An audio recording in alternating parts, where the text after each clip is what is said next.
하나님 말씀 중에 계속 이 말씀 같이 한번 더 읽겠습니다. 에베소서 4장 13절에서 16절 말씀입니다. 함께 읽겠습니다. 우리가 다 하나님의 아들을 믿는 것과 아는 일에 하나가 되어 온전한 사람을 이루어 그리스도의 장성한 분량이 충만한 데까지 이르리니 이는 우리가 이제부터 어린아이가 되지 아니하여 사람의 속임수와 간사한 유혹에 빠져 온갖 교훈의 풍조에 밀려 요동하지 않게 하려 함이라. 이는 오직 사랑 안에서 참된 것을 말하여 범사에 그에게까지 자랄지라. 그는 머리니 곧 그리스도라. 그에게서 온 몸이 각 마디를 통하여 도움을 받음으로 연결되고 결합되어 각 지체의 분량대로 역사하여 그 몸을 자라게 하며 사랑 안에서 스스로 세우느니라. 아멘. 13절에 보면 우리가 다 하나님의 아들을 믿는 것과 아는 일에 하나가 돼서 온전한 사람이 된다고 말씀하세요. 실은 우리가 사람들이 어떤 믿음에 대해서 굉장히 중요하게 생각하잖아요. 그런데 그냥 어떤 느낌이나 내 안에 확신을 가지고 믿는 것과 그 믿음의 근거에 대해서 그 말씀을 알고 있는 것과는 굉장히 큰 차이가 있습니다. 우리 안에 내가 무엇인가를 하나님에 대해서나 진리에 대해서나 우리의 인생에 대해서 무엇인가를 내가 믿는다면 그 믿음의 근거가 되는 말씀을 내가 알고 있어야 돼요. 그래야 그것이 뿌리가 박혀있는 나무가 되는 거죠. 나무가 세워져 있는데 만약에 뿌리가 하나도 없다면 그 나무는 조그만 바람에도 쉽게 무너져요. 때로는 믿음을 가지고 있는 많은 그리스도인들이 환난이나 또는 믿음의 도전이나 어려움을 당할 때 빨리 그 믿음을 잃어버린 이유는요. 믿음이 가짜가 아니라 그 믿음을 받쳐주는 그 내가 영 안에서 알고 있는 말씀이 없어서 그래요. 그러면 그 믿음은 진심이죠. 하나님을 사랑하는 마음도 진심이고 하나님의 살아계신 걸 믿는 믿음도 진심이에요. 그런데 어떤 문제가 닥쳐올 때 금방 넘어지는 것은 다시 말하면 뿌리가 없어서 그래요. 뿌리는 말씀에 대한 진리에 대한 지식입니다. 이것이 하나가 돼야 돼요. 그래야 여기 말씀대로 보면 그게 온전한 그리스도인이 되게 돼요. 우리가 말씀을 읽고 또 말씀을 또 연구하고 깨닫는 목적이 있다면은 우리가 믿고 있는 것에 합당한 근거가 되는 진리를 우리가 갖기 위해서 그렇습니다. 여기에 계신 분들 포함해서 우리 교회가 그렇게 고백하는 믿음과 그 고백에 합당한 그 말씀이 같이 이렇게 연결되시기를 축복합니다.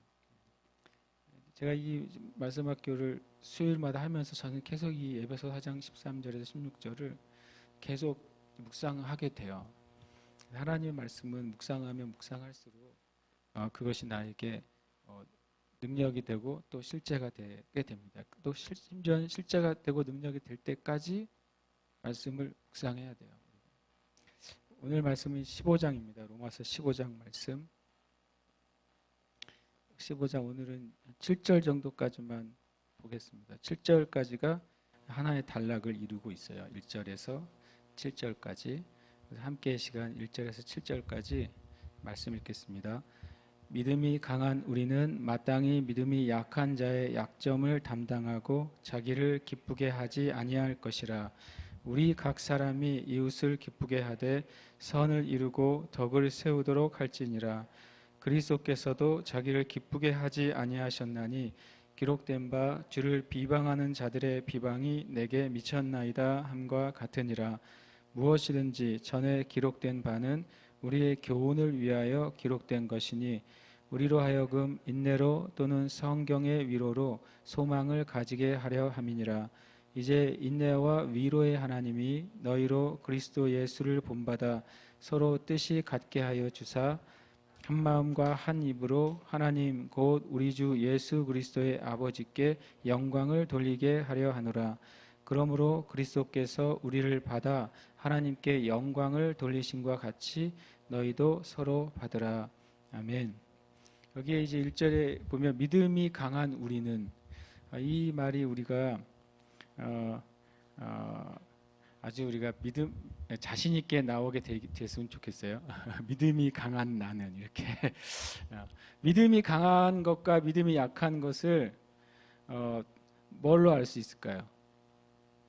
이 15장 1절, 2절, 3절은 믿음이 강한 사람은 이렇게 행동한다고 했는데 이 말은 또 반대로 누가 믿음이 강한 자인지를 분별해주는 말씀이 되기도 해요. 왜냐하면 1절, 2절에 보면 믿음이 강한 믿음이 강한 어떤 신자는 어떤 성질을 가져요?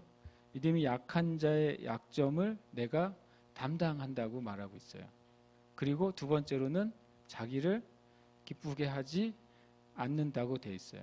그러니까 믿음이 강하다고 하는 것에 대한 열매가 뭐냐면 믿음이 연약한 자들에 대해서 내가 이 14장에서 두 가지가 있잖아요. 믿음이 연약한 자에 대해서 가지고 있는 태도가 판단하는 태도. 또 반대로 또 믿음이 연약한 사람들은 어떤 사람들을 비판하는 태도. 판단하는 태도나 비판하는 태도가 없이 연약한 사람의 그 약점을 내가 품는 게 믿음이 강한 자의 첫 번째 모습이라는 거예요. 그 두 번째 모습은 자기를 기쁘게 하지 않는 것.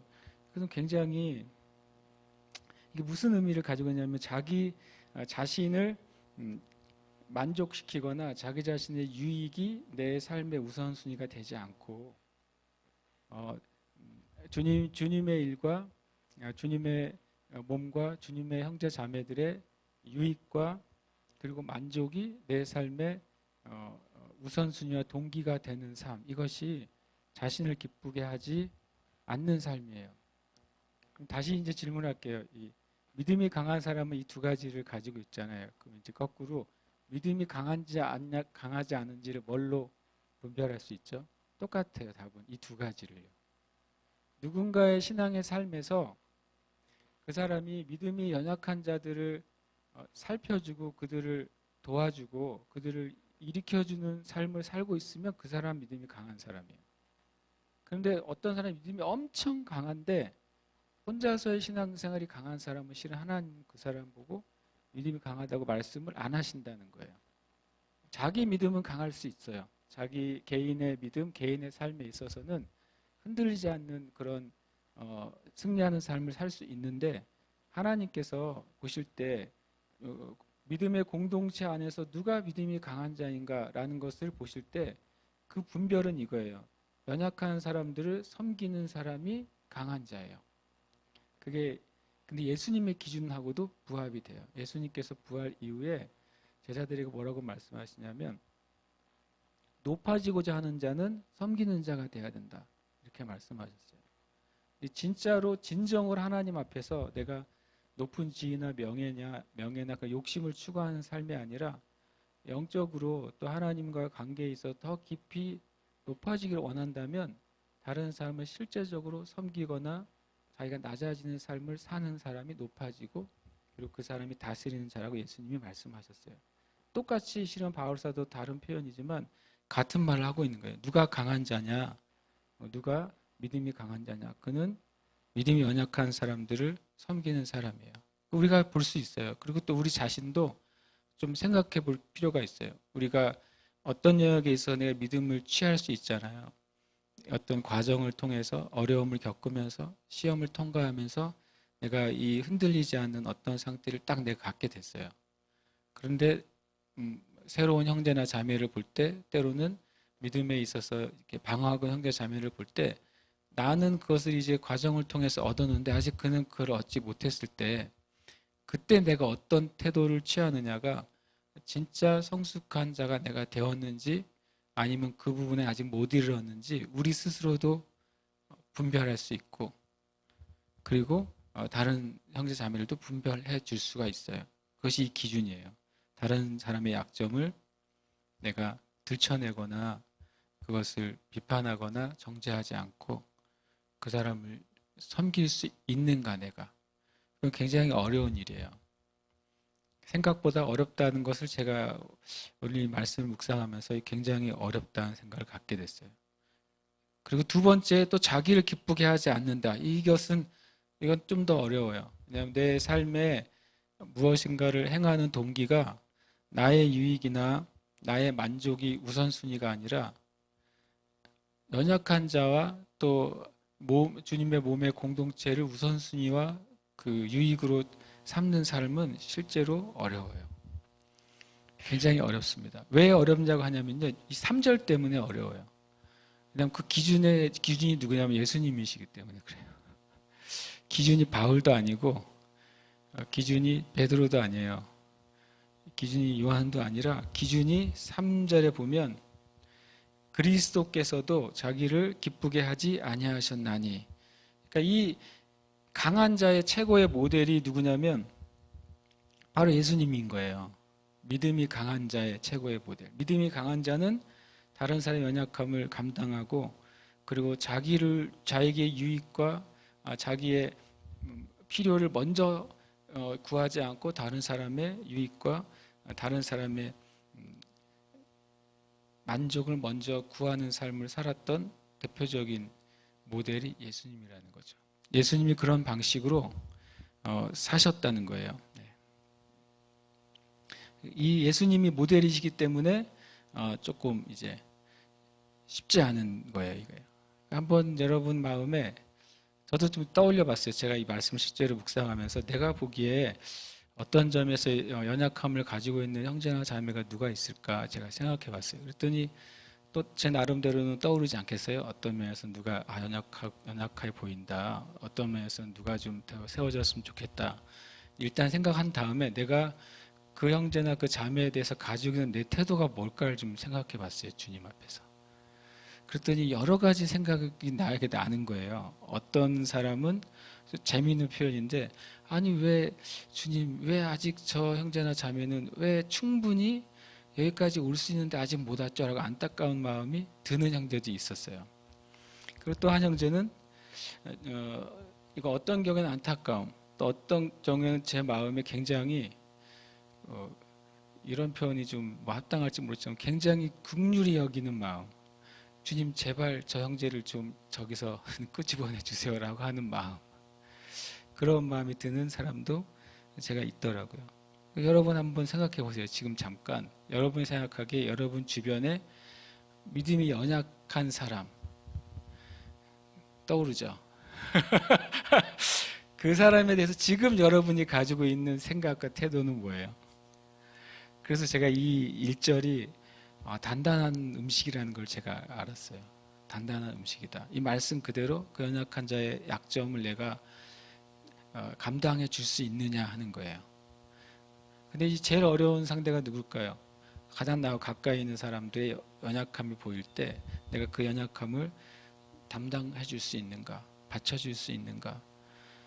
그게 여러분과 저의 믿음의 강함과 성숙함을 보여주는 일종의 영적인 기준이에요.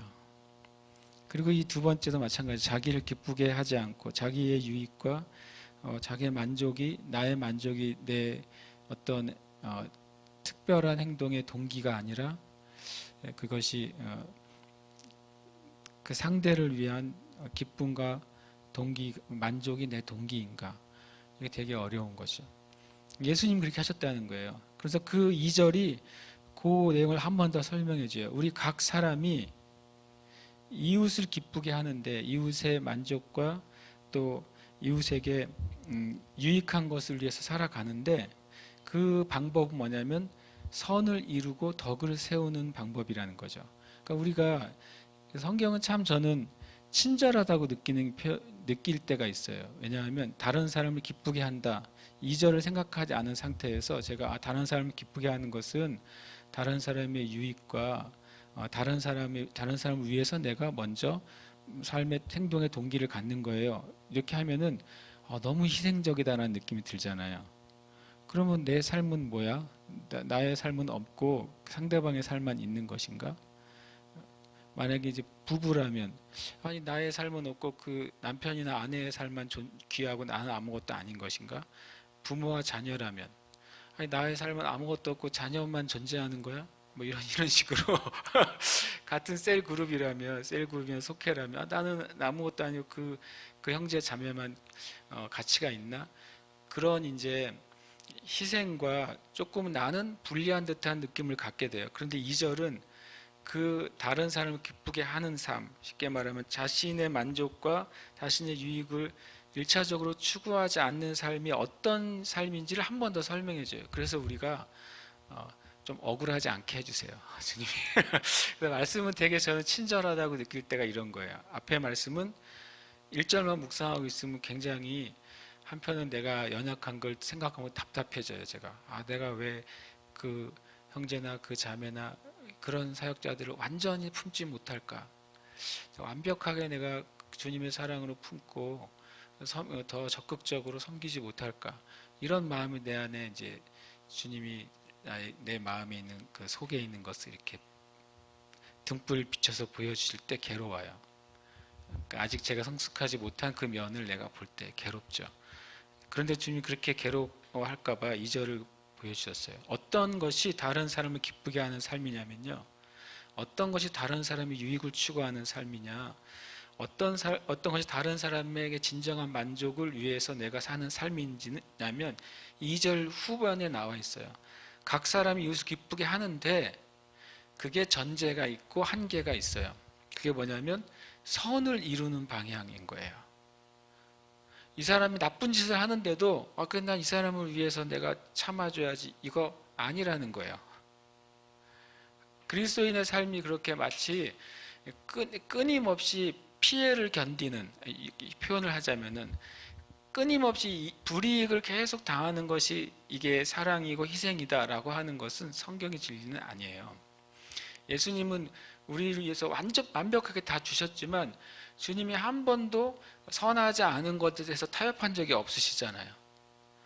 끊임없이 사랑했지만 심지어 예수님께서 사두개인이나 바리새인이나 율법학자들이나 헤롯 당이나 이 가룟 유다까지도 끝까지 사랑하셨어요. 그러나 그들 안에 있는 죄와 그들 안에 있는 율법주의와 그들 안에 있는 외식과 그들 안에 있는 숨겨져 있는 죄에 대해서는 한 번도 뭐하냐면 타협하지는 않으신 거예요. 그게 우리가 그리스도인이 살아가야 됐던 사랑의 어떤 이제 모델이에요. 가끔은 우리 안에 전적인 희생이라는 것이 하나님의 사랑과 그리스도 사랑이 맞은데 그것이 이 선을 이루는 것까지도 양보하면서 예를 들어서 지금 우리나라 통일에 대해서 얘기할 때 이런 부분도 포함이 돼요. 어떤 통일 논의를 하는 분들은 저 북한이 악한 정권이 있고 너무 나쁘지 그래도 우리가 끊임없이 사랑해야 되지 않느냐라는 정말 엄청나게 큰 사랑을 가지고 그것을 얘기하는 분들이 꽤 많아요. 그런데 예수님도 당연히 우리에게 그렇게 요구하시겠죠. 북한의 백성들 포기하지 않고 끝까지 사랑해야 된다. 그런데 이것을 기준으로 선을 이루는 방향으로 사랑해야 돼요. 북한 안에 있는 그 우상 숭배에 대해서, 공산주의의 영에 대해서, 살인의 영에 대해서, 속이고 사람들 착취하는 것에 대해서까지 양보하면서 사랑하라. 이거는 악을 허용하는 사랑이잖아요. 그거 주님이 우리에게 가르쳐 주신 사랑이 아니에요. 주님이 이렇게 말씀하셨죠. 너희가 죄가 싸우되 죽기까지 싸우지 않는구나 이렇게 말씀하셨거든요. 북한의 백성들이나 북한의 통일을 위해서 우리는 정말 진심으로 사랑해야 되죠. 이 땅의 교회가. 그런데 북한 땅 안에 역사하는 죄에 대해서까지 그것이 죄가 선이라고 말할 수는 없는 거죠. 그게 이제 믿는 사람들 안에 있어서 좀 뛰어넘어야 될 영역이라고 저는 생각해요. 마찬가지예요. 이 12절도 선을 이루는 방향. 그 다음 두 번째로는 덕을 세우는 방향이에요. 덕을 세우는 방향은 뭐냐면 내가 그를 위해서 사랑을 베푸는데 그가 영적으로, 도덕적으로, 인격적으로 성장하는 방향으로 사랑해야 된다는 거예요. 자녀를 사랑하는데 자녀를 너무 사랑하니까 자녀가 원하는 대로 다 해주고 자녀가 하고 싶은 것을 하나도 제재하지 않고 허용하는 것을 전적인 사랑이라고 생각한다면 이것은 15장 2절에 맞지 않는다는 거예요. 자녀가 인격적으로 또 도덕적으로 우리가 볼 땐 또 영적으로 이 아이가 성장할 수 있는 방향으로 우리가 내 기쁨이 아니라 그 자녀의 그 기쁨, 그가 성장하고 성숙하고 바른 하나님의 사람이 되도록 그렇게 그 약점을 담당해 줘야 돼요. 그냥 내버려 두는 게 오히려 속 편한 사람일 수도 있죠. 그러나 적극적으로 개입을 해야 되는 거죠. 덕을 세우도록. 잘못된 습관에 대해서 포기하지 않고 사랑하면서 고쳐야 되는 거죠. 그게 더 어렵죠. 포기하지 않고 사랑하면서 악으로 가는 길을, 죄로 가는 길을, 죽음으로 가는 길을 막아서서 그것을 바른 방향으로 틀어주는 것이 얼마나 어렵겠어요. 강물이 막 도도하게 흐를 때, 밑에 있는 마을을 다 집어삼키게 흐를 때, 그때 강물의 방향을 만약에 바꾸려고 노력한다면 얼마나 수고가 있겠어요. 그 강물의 방향을 바꾸려면 단순히 막는 것뿐만 아니라 새로운 길을 열어줘야 돼요. 물이 흘러가는 길을. 그 길을 파가지고 그쪽으로 물이 흐르도록 방향을 바꿔줘야 되잖아요. 그게 실은 우리가 다른 사람의 연약한 자의 약점을 담당하고 나의 유익과 나의 만족만을 추구하지 않는 방향이에요. 이것은 저는 주님의 큰 희생과 주님의 지혜가 필요하다고 저는 생각해요. 3절에 보면 그리스도께서도 자기를 기쁘게 하지 않으셨어요. 그리스도께서 예수님 자신의 만족이나 자신의 유익을 위해서 사역하지 않으신 것이죠. 주님이 자신의 만족과 유익을 위해서 사역하셨으면 오병이어가 이 사건이 있었을 때 뭐 이스라엘 전체는 엄청나게 쇼킹한 사건이잖아요.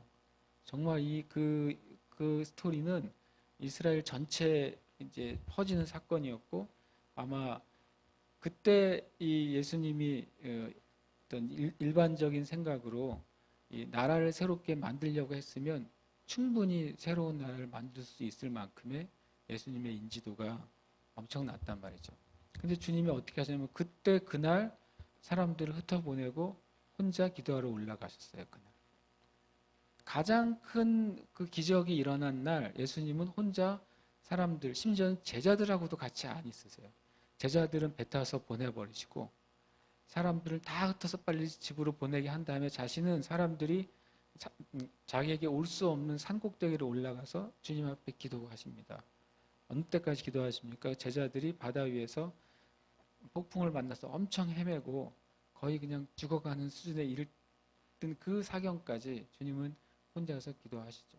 그러니까 주님이 자기를 기쁘게 하시는 방향, 자기를 만족시키고 자기의 유익을 위한 방향으로 하나님의 사역을 하신 적이 진짜 한 번도 없는 거예요.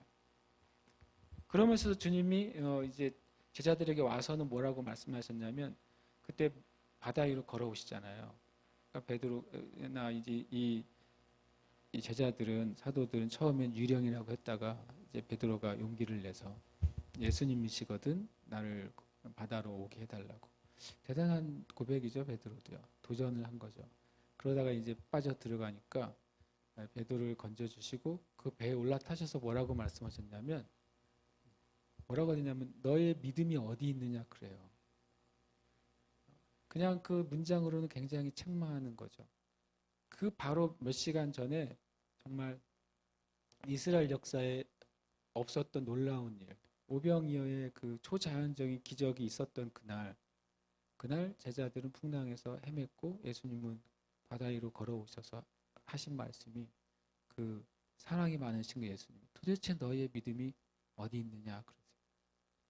그 넘어가셔서 또 말씀을 전하실 때에도 너희가 언제까지 내 말을 이해하지 못하겠느냐고 말씀을 하시는 거예요. 그러니까 주님이 우리에게 모델이죠. 모든 진리에 대한 모델은 예수님이에요. 다른 누구를 찾을 수도 있지만 예수님 안에서 찾는 게 제일 최고의 모델이 되는 거예요. 그러면서 뭐라고 말하냐? 심지어는 주님은 자기를 기쁘게 하는 방향으로 살지 않으셨을 뿐만 아니라 예수님이 받지 않아야 될 뭐까지도 받아요? 비방까지도 받으신 거예요. 그것까지도 받으셨어요. 하나님의 사람들을 섬기기 위해서 사도들을 세우기 위해서 진리를 전하기 위해서 자기 것을 포기했을 뿐만 아니라 예수님의 것이 아닌 것, 받아야 될 비방은 예수님의 것이 아니에요. 예수님이 받으셔야 될 오해도 예수님의 것이 아니고 예수님이 받아야 될 욕도 예수님의 것이 아니죠. 그런데 뭐라고 말하냐면 기록된 바 주를 비방하는 자들의 비방이 나에게 미쳤다. 이렇게 말씀하고 있어요. 그 성경에 보면 이렇게 이게 시편 69편 9절 말씀을 주님이 인용하셨는데 하나님을 향한 사람들의 비방이 이제는 예수님께까지 오게 되고 예수님이 그거를 대신 받으셨어요. 그게 이제 예수님이 약한 자의 약점을 담당하고 자신을 기쁘시게 하지 아니한 삶의 모델이에요. 그럼 여기에 우리를 이제 넣어 봐야죠. 여기에 넣어 보는 거죠. 우리 주변에 있는 사람들과의 그 실제적인 삶 가운데서 내가 누군가의 그 연약함을 담당하도록 우리가 부름 받았을 거예요, 아마. 우리의 삶의 상황 가운데. 또 반대로 이런 경우도 있어요. 나의 연약함을 누군가가 도와주기 위해서 누군가를 주님 붙여주셨을 수도 있어요. 그러면 정말 좋겠어요. 나의 연약함을 누군가가 담당해주고 그것을 나를 도와줄 수 있도록 누군가가 누굴 붙여줬을 것이고 저도 믿습니다. 그렇게 하나님이 붙여주신다는 것을. 또 그뿐만 아니라 나도 누군가의 연약함을 담당하고 나의 기쁨이 아니라 그를 세워주기 위해서 내가 부름받은 것도 있는 거예요. 그러면 여러분이 주님께 한번 생각해 봐야 돼요. 도대체 그러면 나는 누군가의 약점을 담당하고 그를 세우기 위해서 누구를 위해서 내가 부름받았을까 하는 거죠. 그게 이제 우리의 실제적인 신앙의 삶에 어떤 큰 비전이 아니라 실제적인 삶의 목적과 연결이 되어 있어요. 1차적으로는 가장 가까운 사람들일 겁니다. 그 다음에 2차적으로는 주님께서 연결시켜준 어떤 관계에 있는 사람들이 있을 거예요. 영적으로. 그것은 여러분의 부르심으로 여겨야 돼요. 어떻게 보면. 그리스도인의 내 삶의 부르심이다 라고 여겨야 돼요. 그래서 한 사람과의 관계가 그 한 사람과의 관계가 하나님의 그 놀라운 일이 흘러가는 통로가 되는 거죠. 그 한 사람을 위해서 내가 만약에 정말 그 부르심 이룰 수 있다면 그건 정말 놀라운 하나님의 은혜예요. 제가 가끔 나누고 또 좋아하는 말씀 중에 고린도 전서 4장인가요? 한번 보시겠어요? 내가 올려놓지는 않았는데 고린도전서 4장 5절 말씀이요. 저는 이 말을 되게 자주 묵상하게 하시는 이유가 있는 것 같아요. 고린도전서 4장 5절. 이 의미를 몰랐었다가 의미를 가브리엘 천사를 만나다 해서 알았나 이 말씀. 이거 읽고 나서 저한테는 정직하게 굉장한 쇼크였어요. 이 말씀을 가브리엘 천사가 그 목사님에게 이 말씀의 의미가 이런 거 알려줬다는 글을 읽을 때 정말로 어떤 좀 충격을 제가 받았어요. 그래서 제가 그때 제 이제 신앙의 어떤 관점 가운데 하나가 딱 바뀌었어요. 정확하게. 이것 때문에 그래요. 5절 한번 같이 읽어보겠습니다. 시작. 그러므로 때가 이르기 전 곧 주께서 오시기까지 아무것도 판단하지 말라. 그가 어둠에 감추인 것들을 드러내고 마음의 뜻을 나타내시리니 그때 각 사람에게 하나님으로부터 칭찬이 있으리라. 아멘. 때가 이르기 전, 주님이 오시기 전이죠. 주님이 재림하시기 전. 이것은 또 뭘 의미하면 재림만 의미하는 게 아니라 주님이 재림하셔서 공의로운 재판을 하시잖아요. 공의로운 하나님의 재판, 예수 그리스도의 재판을 의미하는 거예요. 주님이 때가 와서 주님의 때가 돼서 하나님께서 예수 그리스도를 통해서 공의로운 재판이 이를 때까지는 뭐 하지 말라고요?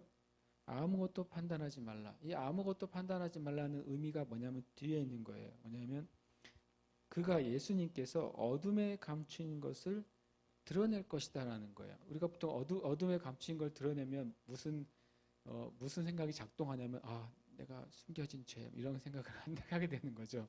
아무도 모르는 죄 아니면 그동안 회개하지 못한 죄 막 이런 식으로 생각이 돌아가요. 그 다음 단어가 마음의 뜻을 나타내신다 그랬어요. 두 가지가 예수님께서 재림하셔서 진짜 공의로운 영원한 심판이 있는 그날에 두 가지를 예수님께서 드러내실 거라는 거예요. 그동안에는 모르는 것을. 그것이 뭐냐면 첫 번째로는 어둠에 감추인 거예요. 두 번째로는 마음의 뜻이에요. 이 두 가지가 뭘까를 좀 생각해 봐야 되는데 그 뒤가 결론이 뭐냐면 그렇게 어둠에 감추인 걸 드러내고 마음의 뜻을 나타내셔서 뭘 하시냐면 뭐 하신다고요? 칭찬하려고.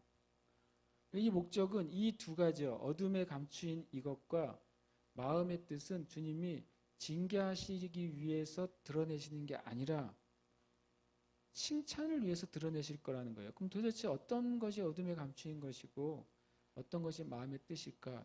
이런 거예요. 아까 말한 것처럼 이 믿음이 강한 자가 어떤 연약한 자를 내가 받아야 된다는 것을 알게 돼요. 그리고 그를 위해서 그에게서 하나님의 사랑을 나타낼 때는 내 유익이나 내 이익을 추구해서는 그가 바뀌거나 변하거나 강하게 될 수 없다는 것을 우리가 이해하게 돼요. 그럼 어떻게 해야 돼요? 많은 것을 포기해야 될 거 아니에요. 근데 심지어는요, 믿음이 약한 자 또는 교만한 자 혹은 깨닫지 못하는 자 그런 상태에 우리가 있을 때에는 뭐도 못 깨달아요? 누군가가 나를 희생한다는 사실도 못 깨달아요. 누군가 나를 위해서 나를 위해서 자기가 포기하고 있다는 사실을 못 깨닫습니다. 그걸 깨달으면 다 된 거죠. 그걸 깨달으면 그 사람은 다 된 거예요. 못 깨달아요. 그게 우리의 그 연약함의 속성이거든요. 그러면 여러분 누군가를 섬기면서 내가 어떨 때는 내 시간을 포기하기도 하고 내가 누릴 수 있는 휴식과 쉼을 포기할 수도 있고 내가 마땅히 주장할 수 있는 권리도 어떨 때는 내가 주장하지 않을 수도 있어요. 하나님의 그 사랑을 드러내기 위해서. 그런 거는 어떻게 돼요? 어둠에 감춰진다는 거예요. 모르죠. 아무도 몰라요.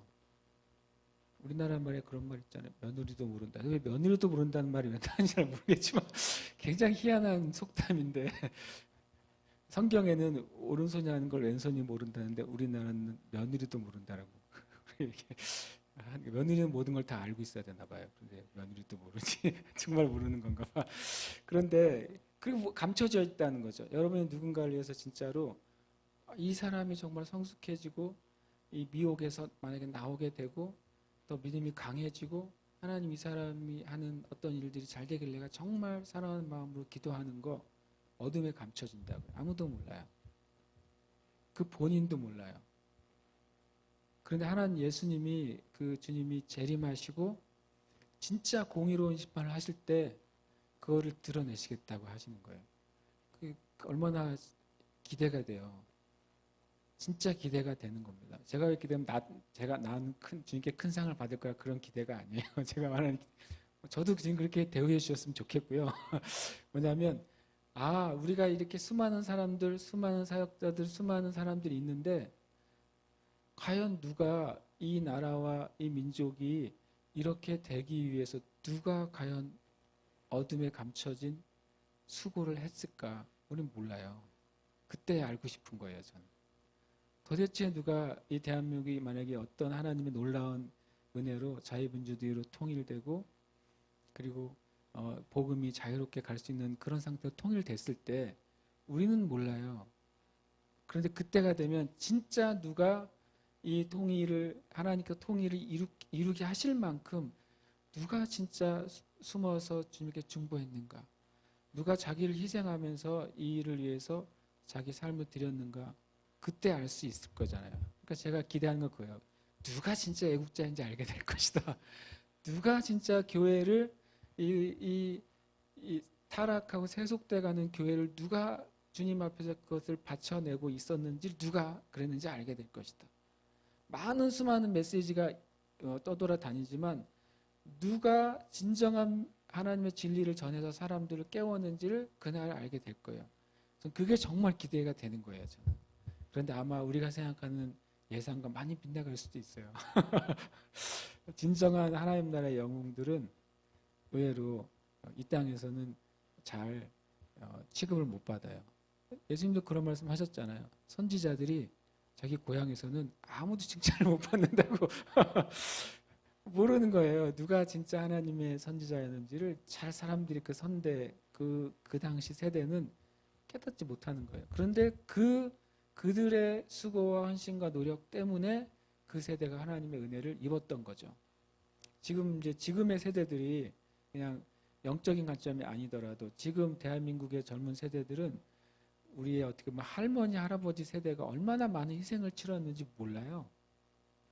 얼마나 많은 수고 가운데 정말 전쟁의 폐허 가운데 이 나라를 이렇게 희생하면서 일으켰는지 감이 없어요. 그런 거죠. 그런 것처럼 그런 일들이 있어요. 그래서 저는 그게 참 엄청 기대가 돼요. 그리고 주님에게도 저도 그런 영광을 누릴 수 있는 자리에 갔으면 좋겠다고 기도하는 거죠. 4절부터 6절에 보면 무엇이든지 전에 기록된 바는, 이거는 이제 고린도전서의 기준으로 보면 뭐겠어요? 구약을 말하는 거겠죠.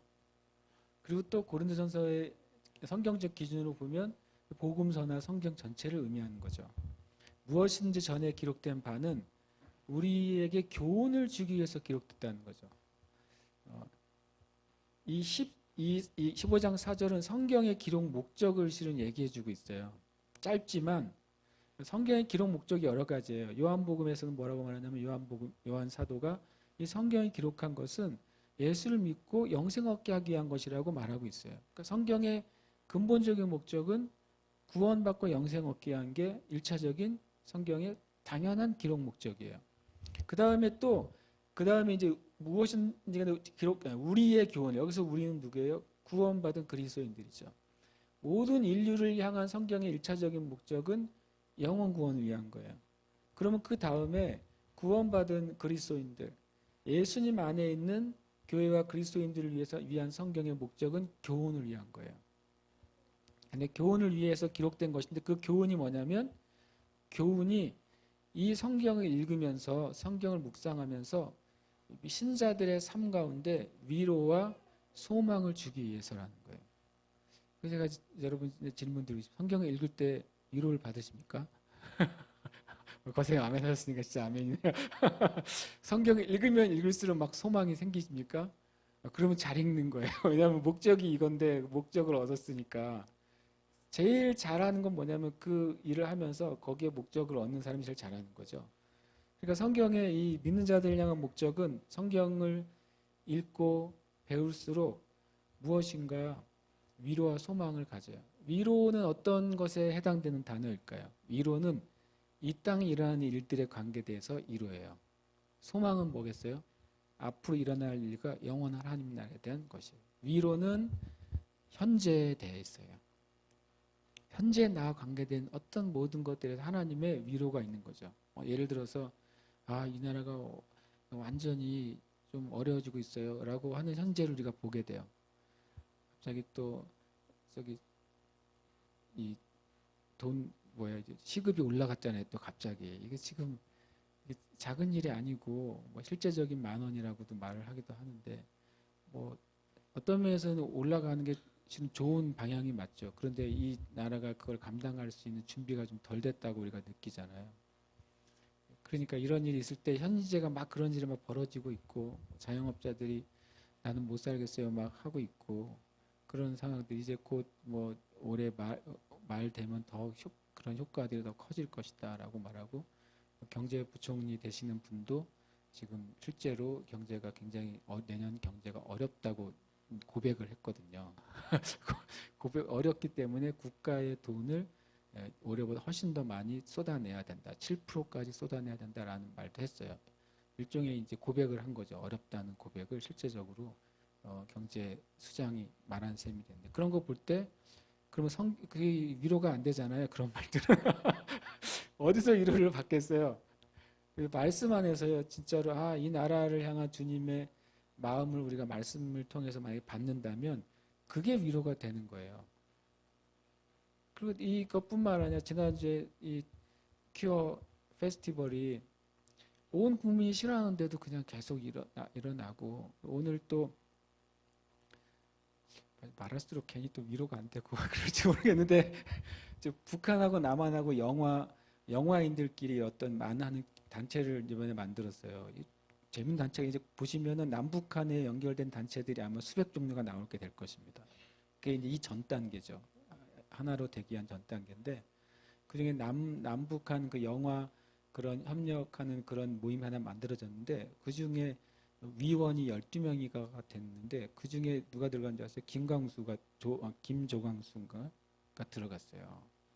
와, 내가 깜짝 놀랐어요. 진짜 열심히 달려가는구나. 그런 생각이 드는 거죠. 막 가네. 이런 생각이 들었어요. 그런 거 볼 때 위로가 안 되죠. 그런데 우리가 말씀 안에서 하나님의 뜻, 하나님의 그 진리를 우리가 볼 때, 그래, 이 세상은 어떤 면에서는 더 악함으로 달려가는 면이 있다. 그리고 때로는 더 망가지는 것 같은 부분들이 있다. 그런데 과거에는 없었을까요? 그러니까 성경을 보면 예를 들어서 지금 이런 상태에 볼 때 성경을 한번 딱 돌아가면 사사기를 한번 보는 거예요. 사사기를 읽다 보면 사사기는 정말 개판이거든요. 정말 지 맘대로 다 해요. 하나님도 없고 말씀도 없고 리더도 없고 정말 극악한 상태가 사사기에 다 보여져요. 그걸 보면서 위로를 받는 거예요. 뭐냐면 이렇게 극심한 시대가 성경 안에 있었고 그때도 하나님이 이 이스라엘 백성을 완전히 버리지 않으시고 사사들을 계속 세우셔가지고 뭔가 계속 돌이키신 일을 계속 해오신 거예요. 수백 년간. 저는 그런 거 보면서 위로를 받는 거죠. 하나님이 지금도 이 땅 안에도 잘못되는 무엇인가를 바로잡을 사람들을 세우실 것이다 라는 위로를 받는 거죠. 그 말씀에 성경을 읽을 때 교훈은 그런 위로들이 성경 안에서 우리가 붙잡을 수 있다는 거예요. 그건 과거와 현재에 대한 부분이죠. 소망은 뭐예요? 분명히 미래적인 것입니다. 소망은 믿음이 아닌데요. 소망이 있어야 믿음도 생겨요. 그러니까 제가 자주 하는 말, 믿음은 바라는 것들의 실상이에요. 그러니까 바라는 것은 소망인데 소망 자체만으로는 믿음이 아니에요. 그런데 반대로요. 우리가 하나님이 말씀하시는 것을 내가 소망으로 품지 않으면 믿음도 안 생겨요. 일단 소망이 먼저 있어야죠. 소망이 있어야 그 소망에 대한 마음을 품고 그것이 하나님 말씀 안에서 주님의 뜻은 나의 것이 되는 것, 그게 믿음이 나에게 되는 거잖아요. 실제가 되는 것. 그러니까 소망이 되게 중요해요. 그런 의미에서. 그러니까 성경을 보면서 소망을 품는 거예요. 어디서 성경을 보면서 우리나라에 대한 소망을 품을까요? 엄청나게 망가진 영적으로, 정치적으로 또 이제 예배가 완전히 망가진 이스라엘의 상황 가운데 이스라엘의 에스겔을 통해서 주님이 회복을 말씀하시는 걸 내가 읽을 때 소망을 보는 거죠. 이렇게 엉망진창이 된 이 하나님의 백성 안에도 하나님은 이사야를 통해서도 예레미야를 통해서도 에스겔을 통해서도 소망을 말씀하시고 반드시 하나님의 열심히 무엇인가를 바꿀 것이라고 약속하시는구나. 그것을 내가 취할 때 이 대한민국에 대해서 소망을 갖고 기도할 수 있는 거예요. 그건 이제 큰 그림이고 개인적으로도 마찬가지예요. 우리 개인의 과거와 내 현재 가운데서도 어떤 면에서는 완전히 만족하지 못한 영역이 있을 수 있잖아요. 그래서 똑같이 말씀을 읽으면서 그럼에도 불구하고 하나님이 나를 포기하지 않으셨고 나에 대한 계획을 취소하지 않으셨고 하나님이 부르심은 여전하고 언약도 여전하고 성경의 약속도 여전하다. 거기서 지금 위로를 받고 최고의 위로는 예수님의 보혈이죠. 내가 연약할 때에도 그리고 내가 죄인이었을 때에도 내가 하나님과 원수된 삶을 살았을 때에도 예수님이 나를 위해 죽으셨다는 이거 엄청난 위로예요. 거기서 우리가 힘을 얻는 거죠. 또 마찬가지로 또 소망을 얻을 수 있어요. 우리 개인적으로도 하나님의 말씀이 나한테 레마의 말씀으로 내 안에 딱 새겨질 때 이거는 내 인생을 이렇게 끌고 가주는 엄청 강력한 밧줄이 되는 거예요. 내가 그거 붙잡고서 갈 수 있게 되는 거죠. 여러분 마음에 아주 그냥 생각만 하면 기분 좋아지는 성경 구절 같은 거 없으세요? 그런 게 있어야 돼요. 그러니까 생각만 해도 기분이 좋아지는 성경 구절. 그런 거 하나 있으면 이제 우리가 힘을 낼 수 있는 거죠. 그게 나를 끌어줘요. 대부분 그것은 하나님의 약속에 대한 말씀이 될 겁니다. 하나님이 내가 널 이렇게 하겠다라고 하는 약속, 그 말씀을 생각할 때 우리가 마음에 다시 힘을 얻을 수 있는 거죠. 그러니까 말씀 하나가 온 세상보다 더 무게가 있어요.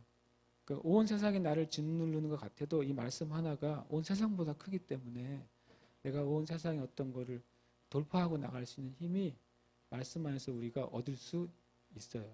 여러분이 그렇게 말씀을 붙잡으시길 축복합니다.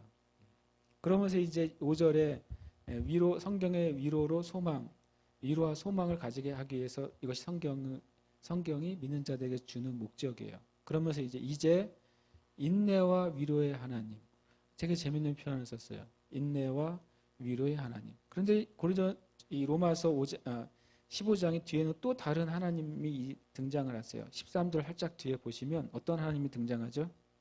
소망의 하나님이 등장해요. 소망의 하나님. 근데 더 한참 뒤에 보시면 미리 보기 합시다. 로마서 16장 20절 뭐라고 되어 있습니까? 네, 평강의 하나님. 로마서가 좀 그냥 지나가는 편, 믿음의 하나님이라는 표현은 별로 없는데 믿음은 우리 거고 우리가 믿고 우리가 구하는 그 하나님을 설명할 때 이런 표현을 쓰는 거예요. 인내와 위로의 하나님이다. 하나님은 우리를 향해서도요, 실은 인내하세요. 기다려 주세요. 우리가 올 때까지. 어린 아이가 이제 막 걸음마를 시작할 때 아빠 엄마들이 아이들을 속이잖아요. 왜냐면 이리 와 그러고 한 걸음 뒤로 한 걸음 더 가서 또 오게 만들고 그래서 계속 걷게 만들어 주잖아요. 그렇게 하지 않나요? 그래서 계속 얘는 자기는 한 걸음이면 엄마한테 갈 것 같은데 한 걸음 갔더니 거리가 안 줄어드는 거죠. 그럼 또 가게 되고 또 가게 되면서 자기가 힘이 생기죠. 주님이 여러분과 저를 향해서 얼마나 인내하고 계신지 알고 계세요? 인내하고 계세요. 그게 이제 참아야지 그런 인내가 아니라 우리가 주님 앞에 더 잘하기를 기다려 주시는 거예요. 기다려 주시고 그걸 계속 돌아봐 주시고 주님이 우리를 포기하지 않는 거죠.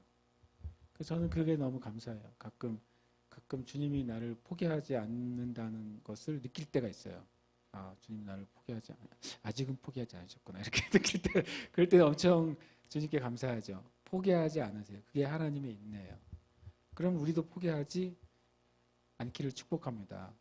주님이 어느 날 됐다, 나도 포기했어 라고 말씀하지 않는 이상은 우리도 포기하지 않아야 돼요. 그 다음에 주님이 위로하세요. 주님이 그냥 우리 인내하시면서 그냥 왜 안 오냐라고 말씀하시는 것이 아니라 약속 장소에서 그냥 내가 참고 기다려야지 이런 인내만 있는 게 아니라 우리가 거의 주님이 우리에게 오라고 하신 곳까지 올 수 있도록 주님은 계속 그 순간순간 우리에게 위로하시고 계속해서 일으키셔서 오도록 도와주신다는 거죠. 그 하나님이에요. 그러니까 성경에서 바울 사도가 이것을 무슨 얘기를 하냐면 그렇게 하나님이 우리에게 말씀을 통해서 계속 인내해주고 위로하는 것을 우리가 말씀을 통해서 교훈을 삼으면서 주님께 간다는 거예요. 그것처럼 우리도 다른 형제와 자매에서 이 마음을 가지라는 거죠. 다른 형제와 자매의 연약함을 담당하고 그를 기쁘게 하려는 태도로 인내하며 위로하며 그를 격려할 때 무슨 일이 벌어지냐면 5장 5절에 이제 인내와 위로로 하나님이 너희로 그리스도 예수를 본받아 서로 뜻이 같게 하여 주사 한 마음과 한 입으로 하나님 곧 우리 주 예수 그리스도의 아버지께 영광을 돌리게 하려 하노라. 하나님의 목적은 뭐냐면 우리가 연약한 형제 자매를 돕고 그를 일으켜 줄 때 어떤 일이 벌어지냐면 그와 내가 하나님 안에서 한 뜻이 된다는 거예요. 그래서 주님 앞에 다시 같이 가서 하나님께 영광이 되는 거예요. 이게 영광이 되는 것이냐인지를 조금 제가 이제 문장 자체가 어려워서 여기는 좀 고민을 했더니 마지막 절에서 제가 힌트를 얻게 됐어요. 7절 한번 같이 읽어볼까요? 시작. 그러므로 그리스도께서 우리를 받아 하나님께 영광을 돌리신 것 같이 너희도 서로 받으라. 여기에 핵심 단어가 뭐겠어요? 뭐예요? 뭘까요? 굉장히 어려운 질문을 제가 해가지고 2번 반복되면 핵심적인 질문이에요. 뭐예요? 네, 받으라. 우리가 받으라 그랬더니 우리는 안 받고 들이받을 때가 있어요. 그냥 받았으면 좋겠는데 머리로 받지를 않고 들이받아요. 저도 그러죠. 그런데 이게 여기서 제가 힌트를 얻었어요. 어떻게 내가 연약한 지체를 내가 받아주고 그를 선하게 그리고 세우기 위해서 내가 사랑하는 것을 한다면 하나님 뭐라고 말했냐면 뜻이 같게 되는 일이 벌어질 것이다. 그래서 하나님 앞에 함께 갈 것이고 그것이 하나님께 영광을 올려드리는 그 방법이 될 것이다 라고 말씀하셨어요. 그러니까 하나님께 영광을 올려드리는 길이 뭐냐면요, 서로를 받아주는 거예요. 이게 왜 받아주는 게 하나님께 영광이 될까요? 하나님이 온 인류를 향해서 가진 최고의 뜻이 뭐냐면 디모데전서에 보면 하나님은 모든 사람이 구원받고 진리를 알기를 원하신다고 그랬잖아요. 그것이 하나님의 온 인류를 향한 아주 기본적인 주님의 갈망이에요. 그런데 어떤 사람이 한 형제가 연약한 형제를 받았어요. 받아서 그 형제를 형제와 함께 한 진리로 한 뜻이 돼서 같이 올 때 하나님은 그것만큼 기쁜 게 없다는 거예요. 이 연약한 자가 이 사람으로 통해서 진리에 이르게 되고 하나님 앞으로 오게 될 때 그게 하나님께 가장 큰 영광이에요. 성경에 보면 한 사람이 한 죄인이 하나님을 믿고 의인됐을 때 어떤 일이 벌어진다고 그랬어요. 하늘에서는 잔치가 벌어진다고 그랬죠. 그게 영광이에요. 하나님이 기뻐하시는 것이 영광이에요. 영광. 그게 하나님께 영광을 올려드리는 길이에요. 그러면 받는다는 말이 뭔가 들이받는 게 아니다 그거죠. 받는다는 말이 되게 중요한 핵심 언어예요. 그게 뭐냐면 이런 단어예요. 어떻게 읽는지 알려드릴게요. 이렇게 읽으면 돼요. 읽어볼까요? 시작. 프로슬람바노라는 단어예요. 이거는 뭐 잊어버리셔도 별 문제가 없어요. 뜻은 한번 알 필요가 있죠. 이거는 내가 어떤 것을 내가 취한다는 뜻이에요. 이것은 또 어떤 의미를 가지고 있냐면 사용한다는 뜻이에요. 세 번째로 이거는 어떤 것을 한쪽으로 인도한다는 뜻을 가지고 있어요. 그리고 용납한다는 뜻을 가지고 있고 그걸 내가 내 것으로 내가 받는다는 뜻을 가지고 있어요. 이게 왜 중요하냐면 이런 거죠. 이 사람이 연약해요. 연약해서 내가 어떤 일을 하나님 일을 하는데 이 사람은 부족해요. 그런데 이 사람을 내가 프로스람바노 하는 거예요. 같이 하자고 하는 거예요. 나로서는 불리하잖아요. 좀 더 좋은 조건에 있는 형제, 좀 더 여기에 능숙한 형제, 조금 더 이것을 잘하는 형제하고 한 팀이 되면 더 잘할 거 아니에요. 그런데 내가 주님이 하신 것처럼 그 사람을 내가 받는 거예요. 그 사람을 취해요. 그리고 그 사람을 내가 사용하기로 결정해요. 그 사람 함께 주님의 길로 인도해요. 용납하고 받아요. 이게 쉬운 일이 아니라는 거죠. 이것 때문에 한번 사도행전에서 대판 싸움이 벌어졌죠. 바나바와 바울. 실은 바나바가 그때는 훨씬 더 성숙했었다고 볼 수 있어요. 그 당시에는. 왜냐하면 바나바는 프로스람바노를 할 줄 아는 사람이었어요. 처음부터 그랬죠. 왜냐하면 바나바가 바울이 다메섹에서 완전히 회심하고 개종했을 때 아무도 안 믿었잖아요. 그리고 또 저 사울의 아주 악랄한 전략일 것이다. 이렇게 자기가 개종한 줄 알고 기독교의 무리에 들어와 가지고 숨어져 있는 그 신자들을 색출하는 방법일 것이다 라고 분명히 생각했을 거예요. 그러니까 아무도 이 바울이죠. 이 변화된 사울에게 접근하지 않았을 때 그때 성경은 뭐라고 되어 있죠? 누가 등장하냐면 바나바가 등장을 해요. 바나바가 사울을 어떻게 했어요? 프로스람바노 한 거예요. 그를 위험을 무릅쓴 거죠. 일종의. 위험을 무릅쓰고 사울을 찾아가서 그를 데리고 그를 취했죠. 그를 취하고 사도들에게 인도해요. 인도해서 자기가 변호해줘요. 그래서 홀로 어쩌면 사울이 그냥 혼자 하나님 믿고 혼자 전도자의 삶을 살 수밖에 없는 사람을 실은 사도들의 그 모임에 들어가게 만들어주는 거예요. 이 바나바가 이 사울 한 명을 이렇게 받아줬을 때 어떤 일이 벌어졌어요? 1세기에 정말 폭발적인 복음의 그 선교가 일어나잖아요. 엄청난 일이죠. 오히려 바나바보다 이 사도 바울의 사역이 훨씬 더 크지 않습니까? 그런데 하나님 나라에서는 그 바나바의 숨은 그 수고를 주님이 나중에 상을 주실 거예요. 그 부분은 분명히. 근데 또 나중에 또 이제 1차 전도여행 끝났을 때 이제 마가가 중간에 도망간 거 알고 이제 바울은 아직까지 그때는 온전한 성화가 안 됐는지 나 걔 못 데려가. 걔가 가면 또 도망갈 것 같아 이래가지고 싫다고 하고 하니까 또 바나바의 조카예요. 또 마가가. 그러니까 아마 우리식으로 하면 바나바 너 조카니까 데려가려고 하는 거 아니야. 그런 식으로 하면 안 돼. 사람이 인정으로 사역하면 안 돼. 이런 말을 했을지도 모르죠. 그러니까 서로 싸웠다고 돼 있잖아요. 그런데도 바나바는 그런 목적이 아니죠. 이 연약한 자에게 다시 기회를 주고 다시 주님 앞에 돌아올 수 있는 기회를 주자라고 바나바는 말한 거죠. 바나바는 그때도 이 마가를 프로스람바노 했어요. 나중에 그 결과가 마가가 복음서를 쓰게 되죠. 그리고 마가가 자기를 이렇게 거부했던 바울에게까지도 인정받는 하나님의 사람이 돼요. 대단한 일이죠. 이 누군가를 받는다는 것의 결과는 바나바가 유익을 얻은 적은 없어요. 그런데 그것이 교회와 하나님 나라에 엄청난 유익이 됐어요. 그렇게 보면은 실은 우리도 누군가를 받는 게 이게 큰 일입니다. 왜냐하면 그 사람을 받았다고 해서 나에게 유익이 당장 오지 않을 수도 있어요. 그런데 하나님 나라에서는 이 일이 엄청나게 큰 하나님의 사역이 될 거예요. 그 일을 통해 하나님이 굉장히 큰 일들을 시작하실 거예요. 그러니까 이가 오늘 좀 집에 가시면서 생각해 보세요. 여기 생각하시든지 생각해 보는 거죠. 주님, 나는 누구를 내가 연약한 자를 받고 그를 세우도록 저를 부르셨습니까? 그게 쉬운 일은 아니지만 그러나 제가 그 일을 감당할 수 있는 그런 사람이 되게 해달라고 우리는 기도해야 돼요.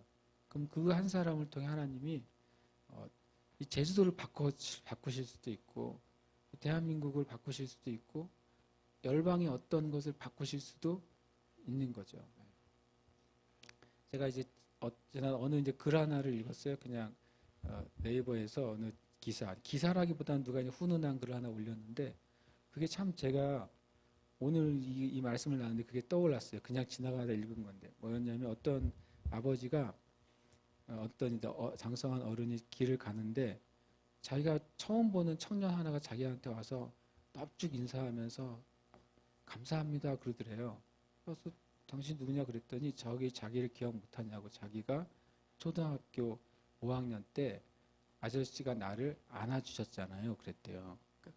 기억 못하다 그러다가 나중에 기억을 딱 하게 된 거예요. 그게 무슨 스토리냐면 그 주인공이 이제 수년 전에 자기 딸이 초등학교 5학년이었는데 자기 딸이 이제 학교에서 이제 울면서 왔어요. 왜냐하면 학교에서 자기를 집요하게 괴롭히는 나쁜 놈이 하나 있다는 거죠. 맨날 자기 괴롭히고 때리고 그래서 이 아빠가 정말 부처럼 화가 나가지고 학교로 뛰어간 거죠. 학교로 무당탕 뛰어 들어가니까 교실 앞에 딱 갔더니 그 담임 선생님하고 그 자기 딸을 괴롭힌 아이가 나온 거죠. 둘 다 엄청 긴장한 상태죠. 이 아빠가 무슨 짓을 할지 모르잖아요. 그 담임 선생님이 나오고 그 자기 딸을 괴롭힌 그 나쁜 놈, 그 5학년짜리 나쁜 놈이 나타난 거죠. 근데 그 5학년짜리가 엄청 긴장돼 있는 거예요. 근데 그때 그 애를 만나러 가기 전에 담임한테 전화를 먼저 했겠죠. 전화를 했더니 그 담임 선생님이 이 아버지에게 정말 죄송하다고 죄송하겠다고 그러면서 이 아이가 부모님이 없고 그 할아버지 밑에서 자라는 애라 얘가 버릇이 없고 망나니 같다고 이렇게 일종의 이제 상황을 설명을 한 거죠. 근데 그 아버지가 이제 자기 딸을 괴롭힌 그 놈을 어떻게든지 이제 정말 심정 같아서는 막 따귀를 때리고 어떻게 하고 싶은 심정으로 달려간 거예요. 그런데 그 아이를 보는데 그게 딱 머리에 들어왔어요. 얘는 아버지가 없구나, 어머니가 없구나. 그래서 그냥 자기도 모르게 그 아이를 그냥 딱 안아줬다는 거죠. 그냥 때리지 않고 안아주면서 네가 얼마나 외로웠겠냐 그랬대요. 근데 그때 그 5학년짜리 남자애가 막 그 복도에서 펑펑펑 울었다는 거예요. 그리고 이제 이분은 그 사건을 잃어버렸는데 밤길을 가다가 그 청년이 된 그 친구는 이 나이 든 아저씨를 한 번에 알아본 거죠. 자기가 삐뚤어 가지 않게 된 것은 그날 그 경험 때문에 그 누군가가 자기는 괴롭혔는데 괴롭힌 아버지가 와가지고 자기는 오늘 이제 맞아 죽었구나 그런 상황에서 안아준 거죠.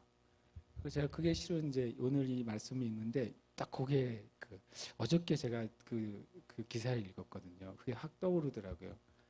그게 쉽지 않잖아요. 그런데 하나님이 우리가 누군가를 받을 때 그건 하나님께 영광을 올리는 길이에요. 그게 영광이 돼요. 이 15절에 말하잖아요. 그러므로 그리스도께서 우리를 받아서 하나님께 영광을 돌리신 것과 같이 너희도 서로 받으면 또 그게 뭐가 된다는 거예요? 하나님께 영광을 돌리는 일이라는 거예요. 다시 말씀드리지만 쉬운 일이 아니에요. 모델이 예수님이시니까. 그런데 또 할 수 있는 일이에요. 우리는 예수님의 사람들이잖아요. 예수님의 보혈로 구원받았고 예수님의 이름을 가지고 있어요. 우리가 그리스도인이잖아요. 예수의 사람들이에요. 그러니까 우리가 이렇게 살도록 부름 받았습니다. 그래서 우리가 또 그렇게 살게 되기를 축복합니다. 우리가 기도합시다. 주님이 이제 우리한테 계속 사랑하라고 말씀하시잖아요. 믿는 자들에게. 사랑만큼 달콤한 말도 없고 사랑만큼 정말 무거운 말이 어디 있겠어요. 그죠? 사랑만큼 쉽게 느껴지는 단어도 없고 사랑만큼 그 의미가 그냥 파고 파도 끝이 없는 단어가 어디 있겠어요. 하나님 나를 사랑하신다. 이 단어도 아주 심플하게 그래 주님 나를 사랑하셔라고 한 번에 그냥 받을 수 있는 단어도 될 수 있고 하나님이 나를 사랑하셔. 이 말이 여러분 각자에 있는 그 상태와 상황에 따라서 그 말의 깊이가 아마 한없이 다를 겁니다. 그래서 우리가 주님 앞에 이것을 배우게 해달라고 예수님의 길을 배우게 해주세요. 예수님께서 나를 받아주신 것처럼 나도 주님이 누군가를 받도록 부르셨다면 그것이 나의 힘으로는 안 되잖아요. 그러니까 주님 이것을 받고 그를 세울 수 있는 힘을 주시고 하나님 내 영에 부어주신 하나님의 사랑이 이제 흘러나오게 주시옵소서. 우리 같이 이 시간 그것을 위해 기도하고 혹시 여러분 주님께서 누군가를 내가 받도록 부르셨다는 것을 느낀다면 주님께 좀 담대하게 기도하세요. 그렇게 할 수 있는 힘을 달라고 같이 함께 기도하겠습니다. 아버지 하나님께 감사와 또 영광과 찬양을 올려드립니다. 하나님 믿음이 강한 자, 주님 믿음이 강한 자는 주님 약한 자를 받는다고 말했습니다. 믿음이 강한 자는 믿음이 약한 자를 담당한다고 말했습니다. 주님 우리가 우리 자신을 세울 수 없는데 어떻게 다른 사람을 주님 세울 수 있겠습니까? 주님 내가 주님 안에 바로 서 있지 못하면서 어떻게 다른 사람을 사랑할 수 있겠습니까? 그럼에도 불구하고 주님께서 우리를 향하여 주님 말씀하시고 도전하십니다. 주님 오늘 이 시간도 우리에게 말씀하시고 도전하십니다. 하나님 그 부르심에 우리가 도전을 받게 해주시고 그 도전에 주님 우리가 응답하며 하나님의 사랑 안으로 들어간 자가 될 수 있도록 주님 축복하시고 은혜 내려 주시옵소서. 주님 축복해 주시옵소서. 사랑의 축복을 허락해 주옵소서. 하나님의 사랑이 나를 강권하시고 하나님의 사랑에 내 마음을 다스리시고 하나님의 사랑이 내 심정과 감정을 다스리셔서 정말로 주님 제가 누군가를 주님 그 받는 부르심 안에 들어갈 수 있도록 주의 은혜를 베풀어 주시옵소서. 주님 주의 말씀 우리에게 부어주시옵소서. 우리에게 부어진 그 하나님의 그 놀라운 초자연적인 사랑이 하나님 말씀으로 말미암아 드러나게 해주시고 하나님의 그 사랑이 흘러넘칠 수 있도록 사랑이 허자한 죄를 덮으며 하나님의 사랑의 심판을 이기고 자랑할 수 있도록 주의 은혜로 허락해 주옵소서. 하나님이 교회가 그런 하나님의 사랑으로 가득하고 충만한 교회가 되도록 주의 은혜를 베풀어 주시옵소서. 하나님의 놀라운 은혜가 우리를 다스리시도록 주의 은혜를 베풀어 주시옵소서. 주님의 사랑 우리가 완전히 잠겨 있을 수 있도록 주의 은혜를 베풀어 주시옵소서. 하나님 내 위로의 하나님 주님을 찬양합니다. 소망의 하나님 주님을 찬양합니다. 우리를 향하여서 온 세상을 향하여서 주인들을 향하여 이 세대를 향하여서 인내하시며 위로하시며 하나님 세워지기를 온전해지기를 주님께 나오기를 기다리시고 기뻐하시는 하나님의 은혜 감사드리고 찬양합니다. 주님 은혜 베풀어 주시고 하나님 아버지 우리가 주님 앞에 그 은혜 가운데 부르시가 설 수 있도록 주님 도와주시옵소서. 주님 능력을 부어주시옵소서. 사랑의 권능을 행하도록 주님 은혜를 베풀어 주시옵소서. 감사 찬양합니다. 아멘. 한 번 더 기도할 때 이 나라를 우리가 주님께 축복하면서 올려드리십시다. 분명히 선을 악하다고 하고 악을 선이다고 하는 일들이 이 대한민국 안에서 일어나고 있고 또 그것이 또 우리의 죄입니다. 이 땅의 교회의 죄고 교회가 진리의 기둥과 터인데 교회가 이 땅의 진리의 기둥과 터가 되지 못하니까 그 진리들이 흔들리고 터들이 무너지는 것입니다. 하나님 교회가 회개하게 해주시고 우리가 회개합니다. 그리고 이 나라에 하나님 그 무너진 것들이 주님 일어나게 해주시옵소서. 무너진 것들을 회복하는 하나님의 사람들 일으켜주시고 주님 그 무너진 터들 다시 수축하는 하나님의 사람들 일으켜 주시옵소서. 우리가 이 나라 축복하면서 기도하겠습니다. 하나님 아버지 주님 하나님 느헤미야 때 하나님 성벽이 무너지고 불타고 황폐화되어 있던 것처럼 하나님 이 나라에 너무나도 많은 영역들이 무너지고 있고 불타고 있고 황폐화되어 가고 있습니다.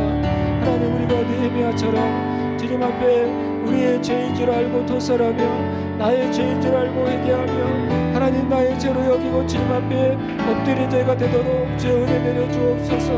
우리가 누구를 손가락질하는 것이 아니라 하나님, 우리 자신을 향하여서 주님 앞에 내가 죄로다라고 고백하며 주님 앞에 이 죄를 가지고 나아가서 하나님의 은혜와 긍휼과 자비를 도움을 구하는 자가 될 수 있도록 주여 은혜를 허락하여 주시옵소서. 하나님, 이 나라의 주님 아버지 젊은 세대 가운데 하나님 아버지 도덕과 윤리와 진리가 무너져 내려가고 있습니다.